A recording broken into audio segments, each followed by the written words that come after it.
हम परिंदे कहीं जाते हुए मर जाते हैं।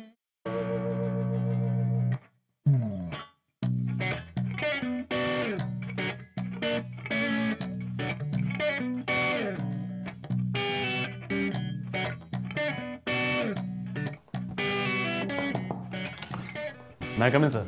आओ आओ और बात बैठ। मैं तुम्हारा इंतजार कर रहा था। बैठो। अंकल अनम नजर नहीं आ रही है। बैठो बैठो, अनम आती ही होगी। मैंने तुम्हें खुद ही उससे कुछ पहले बुला लिया। तुमसे कुछ बातें करना चाहता हूँ। जी अंकल कहिए, मैं हाजिर हूँ। और बात बेटे, तुम तो जानते हो मेरी जिंदगी का मुकम्मल सरमाया मेरी दो बेटियां ही हैं। इसीलिए उनको जिंदगी के फैसले करने का अख्तियार देने के बावजूद हमारी तसल्ली भी जरूरी हो जाती है। मैं कुछ समझा नहीं अंकल।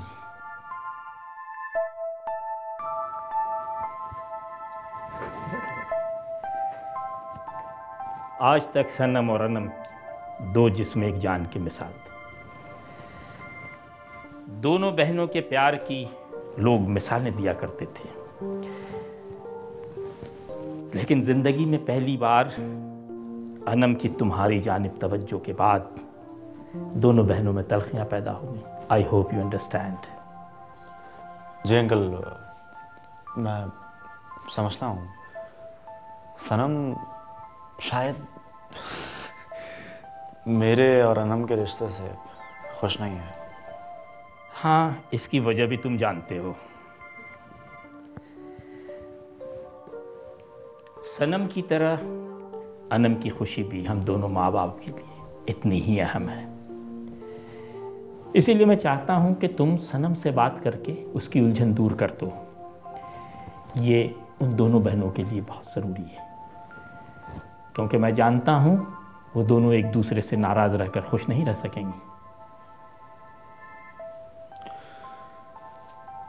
अगर आप समझते हैं कि मेरे बात करने से सनम की उलझन दूर हो जाएगी तो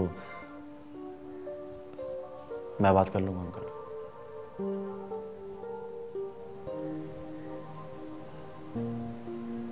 अनम नहीं आई अभी तक। कहीं ट्रैफिक में फंस गई होगी। चलो साथ खाना खा लेंगे, आ जाने दो।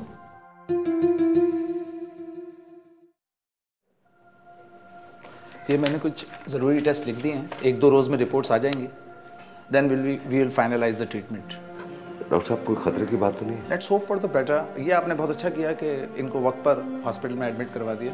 And we doctors always keep positive hopes. Thank you very much. Rahil भाई, आप वापस चले जाए, मैं माँ जी के पास रुक जाता हूँ। नहीं सर, मैं भी माँ जी के साथ ही रहूँ।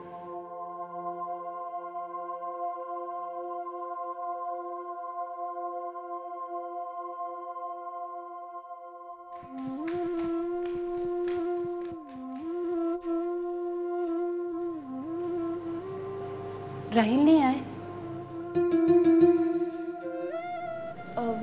नहीं, वो हॉस्पिटल में ही रुक रहे सलार के साथ। लेकिन उन्होंने तो खाना भी नहीं खाया।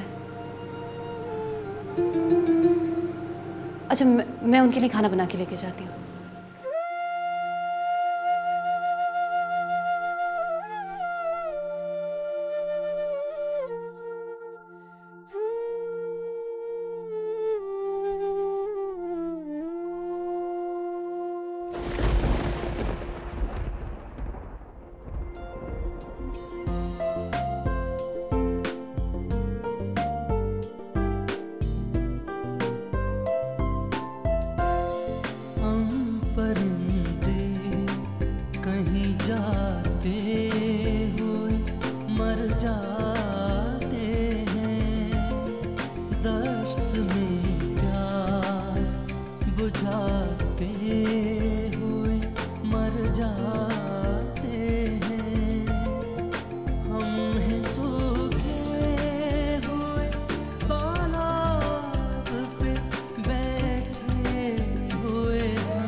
शक्ल से तो तुम किसी अच्छे और शरीफ खानदान के लगते हो, लेकिन हरकतें कैसी लुफ्लो जैसी है तुम्हारी बेहतरी इसी में कि तुम यहाँ से फौरन वापस चलो। मेरा मकसद तुम्हें तंग करना या सताना नहीं है, सिर्फ चंद बातें करनी है तुमसे। जिस दिन मैंने तुम्हें ट्रेन में देखा था मैं उसी वक्त पहचान गई कि तुम किस किस्म के लड़के हो। कितने मौसम थे जो बहते ही रहे, वक्त की झील पर कतरा कतरा, प्यार की बर्फ पर वक्त की हर किरण आके गिरती रही, कतरा कतरा, झील सी तेरी आँखों पे राजहंस, झील सी तेरी आँखों पे राजहंस, एक दिन अपने पर फैला बैठा, बंद आँखों ने तेरी ज़ख्म भरे सदियों के दिल से प्यार भुलाते हुए मर जाते हैं हम परिंदे। क्या? मुझे तो यकीन ही नहीं हो रहा यार, ये क्या कह रही हो? हाँ, ये बात सुनकर मेरे पैरों के नीचे से भी ज़मीन निकल गई थी, लेकिन ये बात सच है। सर राहील ने दूसरी शादी कर ली है और नई स्टूडेंट परी उनकी दूसरी वाइफ की कज़न है। मेरे डैडी और मालम मैम के फादर सर फरमान बहुत अच्छे दोस्त हैं। अच्छा, जब भी मैं सोचूं आज मालम मैम इतनी मुझे कुछ क्यों नज़र आ रही हैं। अगर सर राहील और मालम मैम के बीच में कोई तीसरा आ सकता है तो इस दुनिया में कुछ भी हो सकता है। शायद सर राहील ठीक ही कहते थे, मोहब्बत का राजहंस उन दोनों से खफा हो गया है।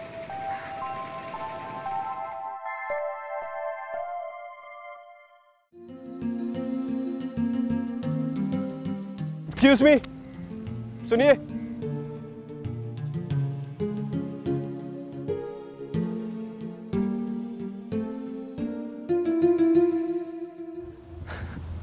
मुझे तो यकीन नहीं आ रहा कि तुम एक बार फिर मेरे सामने हो,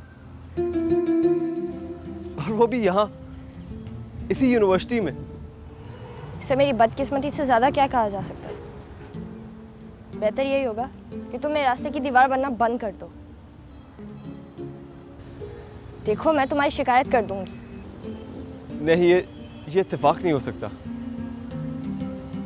मेरा तुम्हें ट्रेन में देखना और उसके बाद यहाँ हजारों मील दूर इसी यूनिवर्सिटी में आमना सामना होना, ये हरगिज़ इत्तेफाक नहीं हो सकता। शायद कुदरत हमें कुछ इशारा कर रही है, वरना ये इतना बड़ा शहर है और यहाँ पे इतनी सारी यूनिवर्सिटीज़ हैं, तुम कहीं पे भी एडमिशन ले सकती थी। देखो मिस्टर, मैं स्टूपिड स्टोरीज में बिलीव नहीं करती, ओके? तो प्लीज यहाँ से चले जाओ। Don't follow me again.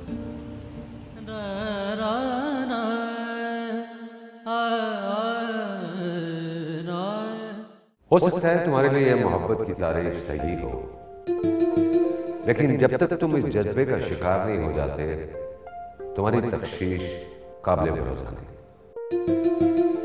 कहते हैं मोहब्बत के बारे में अपनी कोई भी राय देने से पहले 1000 बार सोच लेना चाहिए, क्योंकि दुनिया में कहीं भी जब कोई मोहब्बत की फरियाद करता है, मोहब्बत का राजहंस उसकी मोहब्बत को जजा और सजा में बदलने के लिए खुद जमीन पर वारिद होता है।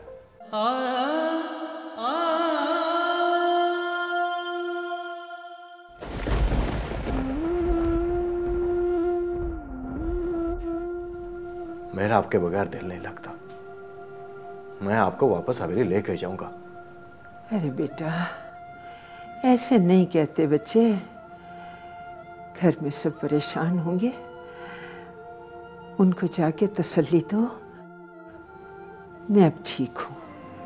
इतने टेस्ट के बाद आप किसी नतीजे पर तो पहुंचे होंगे कि माँ जी को क्या बीमारी है? जी हाँ, मैं इसी तरफ आ रहा था। एक्चुअली हमने ज़्यादा से ज़्यादा टेस्ट इस वजह से करवाए थे कि हमें तसल्ली भी हो जाए और हम अपने कोलीग से कंसल्टेशन भी कर सकें। कुछ इश्क सूली पर लटकने के बाद ही हासिल होती हैं। अगर ऐसी ही बात है तो फिर मैं हर खराज अदा करने को तैयार हूँ फरहाद। कौन जाने राज हंस को कोई ठिकाना मिले ना मिले, कोई खबर ना मिले।